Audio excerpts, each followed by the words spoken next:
the northwestern corner of Australia, Dr. Lorraine Anderson is leading the vaccine drive. This is amazing work. It's one of those jobs where you feel as though you're doing really good work, supporting communities. Today, the medical director of the Kimberley Aboriginal Medical Services is picking up some of her frontline vaccine workers. Hi guys, how was your trip? They've just arrived back from remote WA.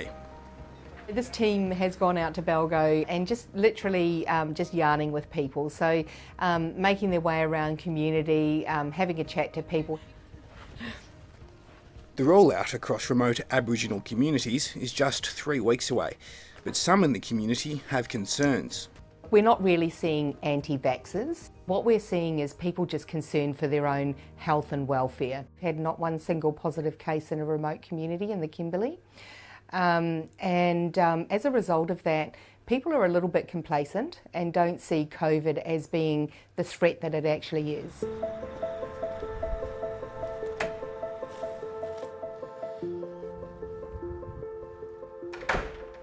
Dr. Vincent Ogu is well aware of that threat, and he's fighting to change perceptions in his community. Welcome everyone, and I would like to... The Cambridge graduate runs African Health Australia, a community health group which is helping counter misinformation.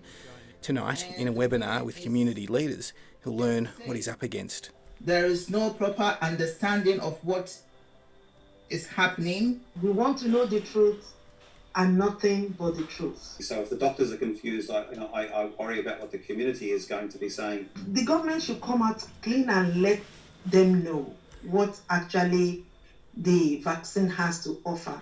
Dr. Ogu says the challenge has been government messaging. There's not enough of it, and the information that is out there isn't nuanced enough. There is also a need to dispel some of the misinformation out there already that are scaring people.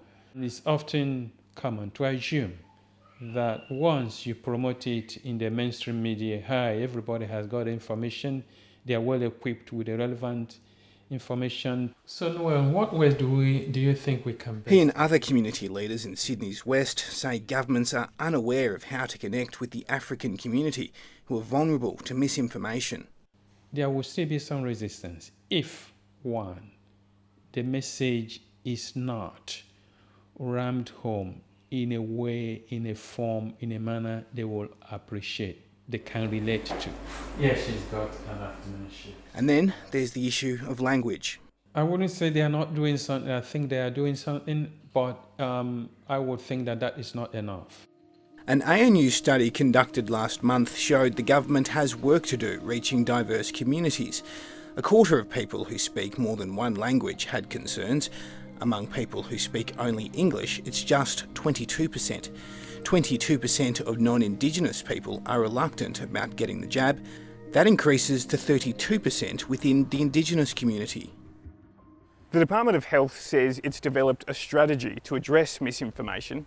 The government's also spent over $30 million on an information campaign which will go towards ads on billboards and mobiles and everything in between. But the question is that information getting through? And what happens if it doesn't?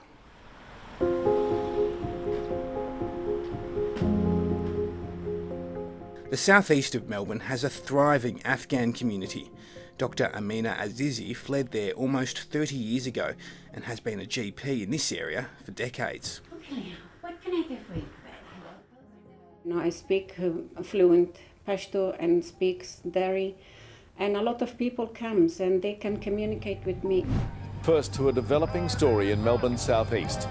The southeast has had conspiracy theories turn into protests across the sprawling suburbs. But Dr. Azizi says her patients aren't conspiracy theorists, but they are curious.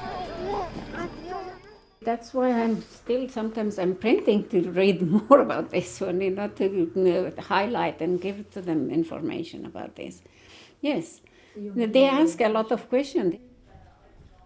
And despite being registered to administer the jab, she's in the dark.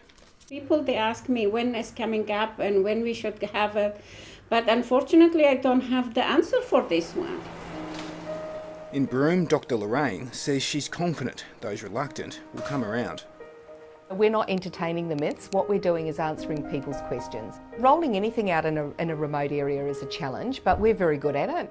It's what we do. It's what we do every day.